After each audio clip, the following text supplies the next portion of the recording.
सवनमा मांगियो मंगनमा सुनला तू बिनती हमार। आइले सवनमा मांगियो मंगनमा सुनला तू बिनती हमार।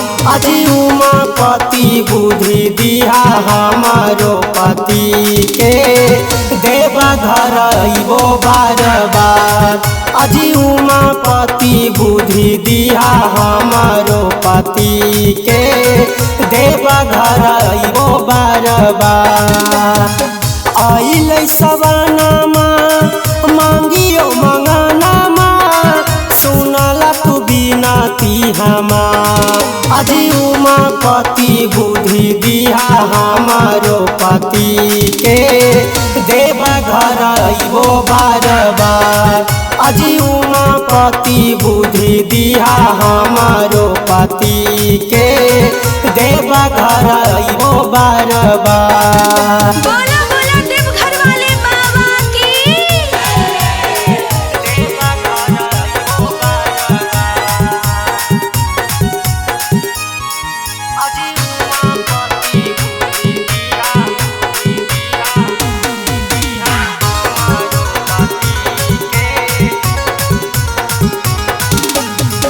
भर सावन नसावे में रहो हाको चूरा जी।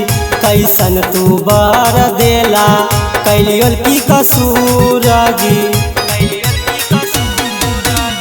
भर सावन नसावे में रहो हाको चूरा जी। कैसन तू बर देला कैलियो की कसूर जी। तेरे नजरिया भोला भन डरिया खूब लगैबो जय जयकार। तेरे नजरिया भोला भन डरिया खूब लगैबो जय जयकार।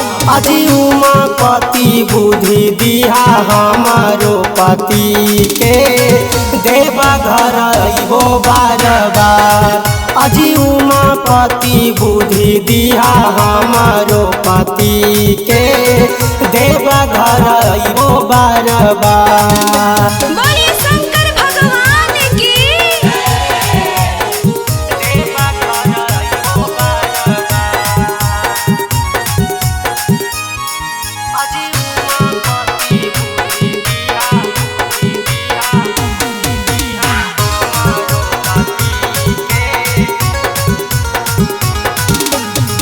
तोहरे ही नाम केला गईबो गोहार जी।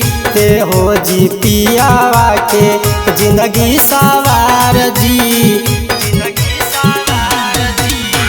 तोहरे जी नाम केला गईबो गोहार जी।